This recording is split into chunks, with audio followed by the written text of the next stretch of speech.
Hi friends, I am Siddiqui Moin. आज मैं आपको हाउस वायरिंग के बारे में बताने वाला हूँ। हाउस वायरिंग में कौन कौन से वायर किस किस जगह पे यूज़ होते हैं उसके बारे में आज मैं आपको समझाने वाला हूँ। आपको मैं वायर्स जो दिखा रहा हूँ, ये जो वायर्स है, ये 1 स्क्वायर के वायर है। ये 1.5 स्क्वायर का, ये 2.5 स्क्वायर का है, और ये 4 स्क्वायर का वायर है। और ये जो आप वायर देख रहे हैं, ये 1 स्क्वायर का है। ये लाइटिंग के लिए, लाइटिंग का ऑफ बोलते हैं। इलेक्ट्रिक वर्क में इसको लाइटिंग के ऑफ के लिए यूज़ किया जाता है, ब्लू लाइट के लिए और येलो फैन के लिए।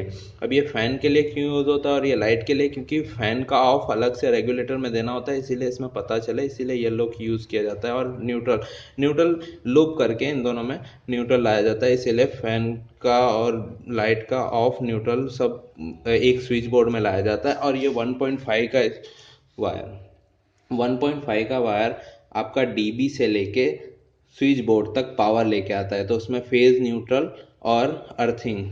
फेज का आपको मैं आगे बताऊंगा एसपीज के बारे में। उसमें आपका एसपी में ये वायर जाएगा, उसके हिसाब से ये चालू होगा, तो वो स्विच पर्टिकुलर डीबी में आएगी। आपको मैं वो आगे की वीडियो में बताऊंगा। ये सर्किट इसको कहा जाता है, इलेक्ट्रिक लैंग्वेज में सर्किट लेके आता है स्विच बोर्ड तक। अब ये आप देख रहे हो 2.5 के वायर।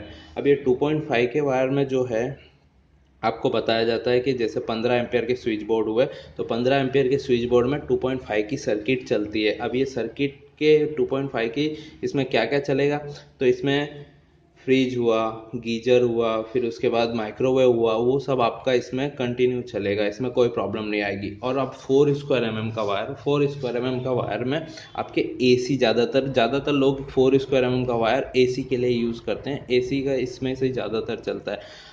आपने आज देखा हाउस वायरिंग के बारे में। आगे मैं वीडियो बनाऊंगा, उसमें आपको अच्छी अच्छी चीज़ें मिलेगी। Please subscribe my channel and like. Thank you and comment, please comment you. आपको जो जो नई चीज़ें चाहिए आप मुझे कमेंट करके बताइए, मैं प्लीज़ आपके लिए बनाऊंगा उसके लिए video. Thank you very much.